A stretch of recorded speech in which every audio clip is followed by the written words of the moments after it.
Before firing, the battery commander checks and inspects all materiel to make sure that everything is in excellent working order.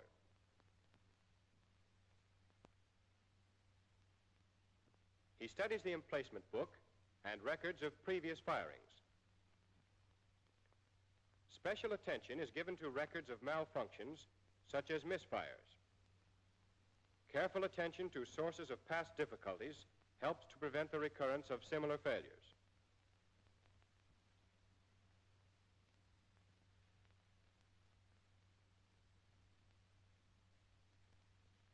Under the supervision of the Chief of Breach, the breach detail dismantles the obturator.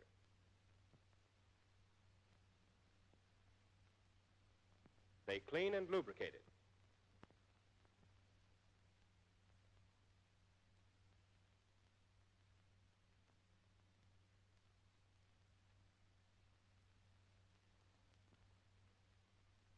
Then they reassemble and adjust the obturator for firing.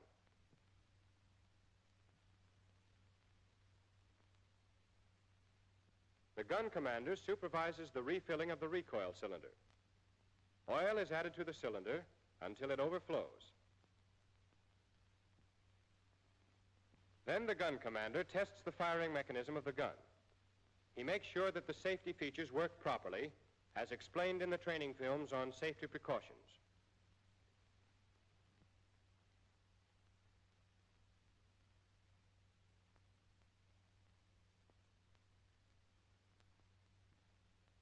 He next inspects the bore and powder chamber to see that they are cleaned thoroughly.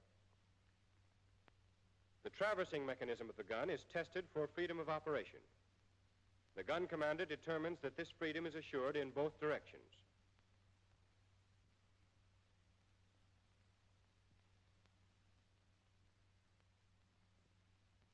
The elevating mechanism is checked for freedom of operation in both directions. First, the gun is elevated and depressed by the hand crank.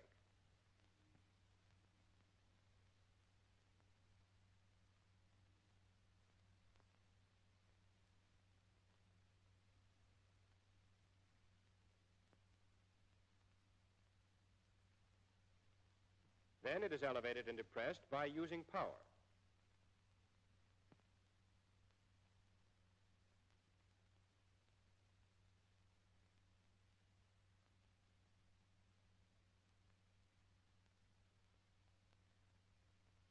The gun commander continues his inspection by checking the clearance of the anti-friction devices by means of a feeler gauge.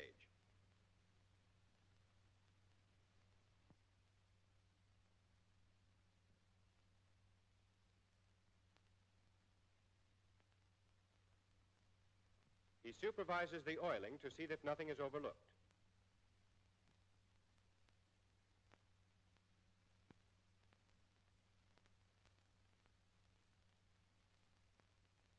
Then he makes sure that all grease cups are filled and properly adjusted.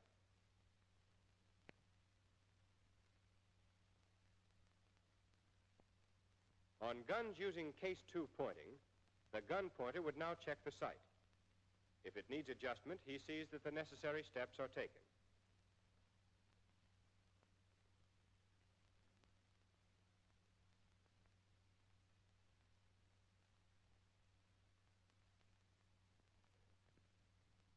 Immediately before any action takes place, the range section makes all preparations for the calculation of firing data. Telephone operators test all communication lines. Equipment is checked frequently under the direction of the range officer to be sure it is in adjustment.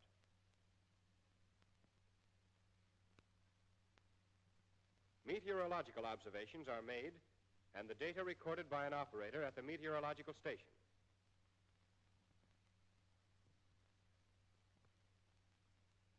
The height of tide is noted and recorded at the tide station. The height of tide and the meteorological data are transmitted to the plotting room where an operator records them.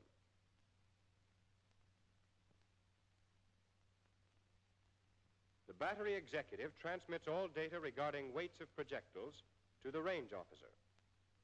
This information must be in the hands of the range officer well in advance of the time the projectiles are to be used. The range officer obtains the record of the previous performances of the powder lot on hand from the emplacement book. The range officer must also obtain the powder's present temperature. He also records the powder tag markings.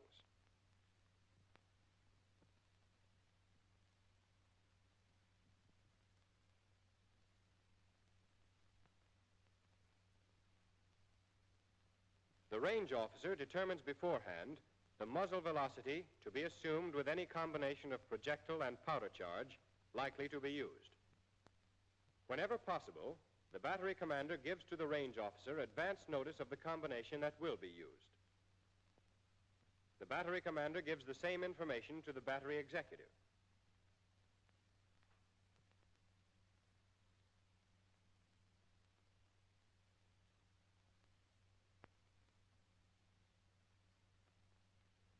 The battery executive receives the report of the chief of section.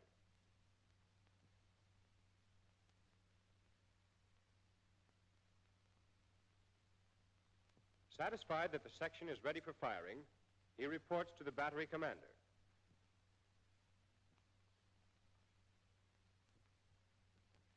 The range officer makes a final checkup on plotting room equipment.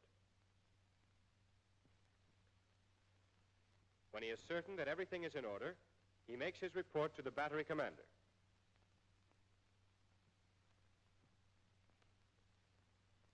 As soon as the target is sighted, the group commander assigns it to a particular battery.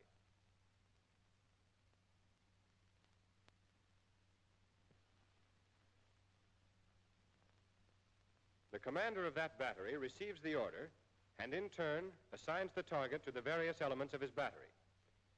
He verifies that his previous decision is satisfactory as to the choice of ammunition, observation and spotting stations, and method of pointing.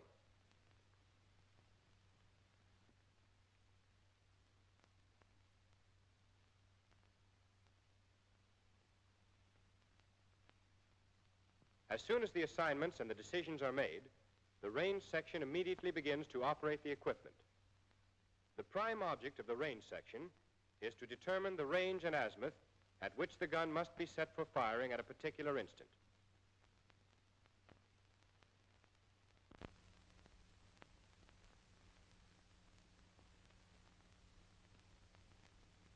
When the data is computed, it is transmitted to the gun. At the gun, the data is chalked up on the display boards as a check for the azimuth setter and the range setter. At the emplacement, when the battery executive gives the command, target, the gun pointer sets the azimuth index to the azimuth sent from the plotting room. During the time the range section is computing firing data, the ammunition squad is bringing up the proper ammunition. The gun squad is preparing to load. The battery commander checks the reports from the various sections as they come in. When he is satisfied that the battery is ready to open fire, the command, commence firing, goes to all elements of the battery. The gun commander gives the order, commence firing, load. At this command, number 4 opens the breech and holds back the breech block. Numbers 9 and 10 run the loaded shot truck forward.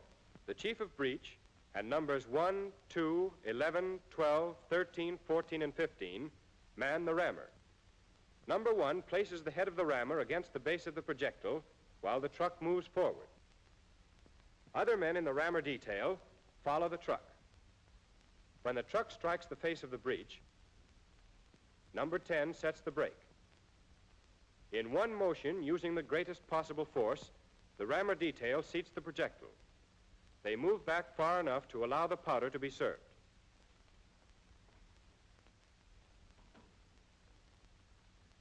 Nine and 10 turn the truck over to the projectile detail. 16, 17, 18, and 19 carry the powder tray to the breech and insert its nose into the breech recess. The chief of breech gives the command, ram. The ramming detail shoves the powder charge into the powder chamber. The powder is left so that the breech block in closing will give it a final push.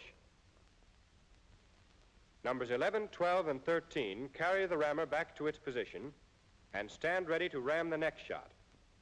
The powder serving detail removes the tray and turns it over to the ammunition squad for reloading. Number 4 closes the breech.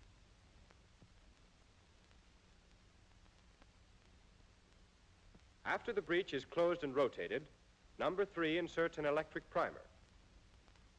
He then lowers the firing leaf and steps back to the right rear. The chief of breech commands, Elevate!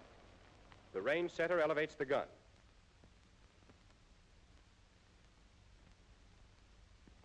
He lays it for the range posted on the display board and calls, Range set! The gun is traversed at the same time by numbers 7 and 8 under the direction of the gun pointer. The gun pointer sees that the gun is laid on the azimuth sent from the plotting room. He calls, Azimuth set! The time interval bell gives the signal for firing. Fire! Number 2 pulls the magneto handle. As soon as the gun is fired, the gun section moves back into position for reloading. The range setter has the piece brought to the loading position. Number 4 opens the breech block. Number 20 prepares the sponge and allows the excess liquid to run off. He carries the sponge to the breech. With the aid of numbers 1 and 2, he sponges the chamber. Number 3 removes the old primer. He takes the primer vent cleaner and cleans the primer seat. Firing is continuous until further commands are given. A first-rate gun section will perform the reloading operation without a single wasted motion. The entire operation, from firing one round to complete readiness for firing the next, can be accomplished by a well-trained, efficient squad in approximately 55 seconds.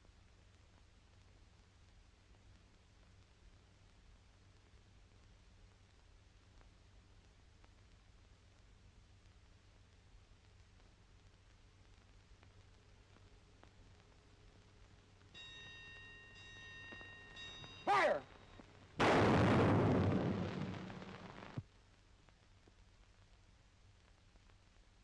Instead of firing electrically, as you have just seen, the gun also may be fired by using a friction primer and lanyard. In this case, after the breech is closed, number 3 inserts a friction primer and completely lowers the firing leaf. The chief of breech hooks the lanyard to the firing leaf. Number 3 steps back to the right rear and uncoils the lanyard.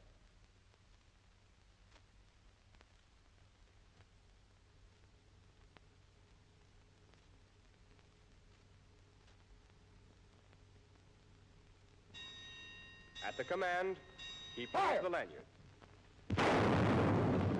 As soon as the piece is brought to loading position, number 3 coils the lanyard, and the chief of breech unhooks it from the firing leaf. Some batteries are equipped with a combination truck, which carries both projectile and powder. In such cases, no powder tray is needed, and the loading procedure is slightly different.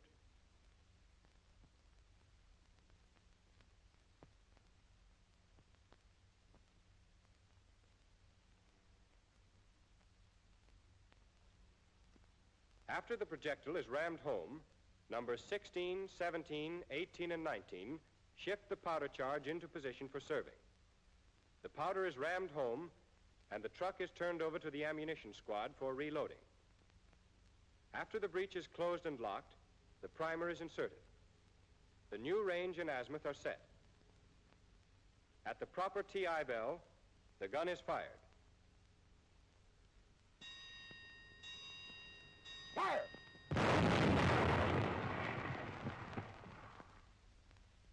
At the command, Cease firing! the display board operators continue to post and record data. The gun pointer continues setting according to the data posted.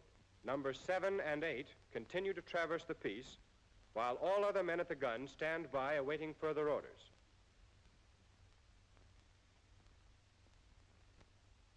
At the command, "Cease tracking," the chief of section repeats the command. The men at the display boards stop posting data. All men stand by waiting for further orders.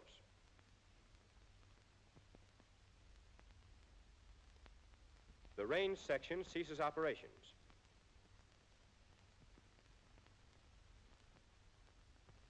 When the battery executive commands, "Replace equipment," the members of the various details secure all equipment and proceed to the work of care and maintenance. Because powder residue must be removed from the bore when firing is completed, the gun is carefully cleaned and oiled.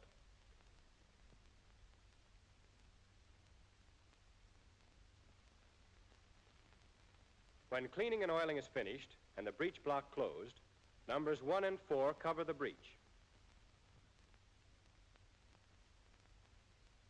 14 puts on the muzzle cover.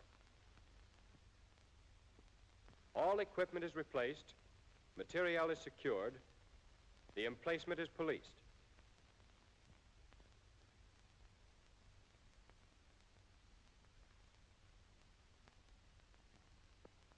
The gun commander then forms his section and marches them off.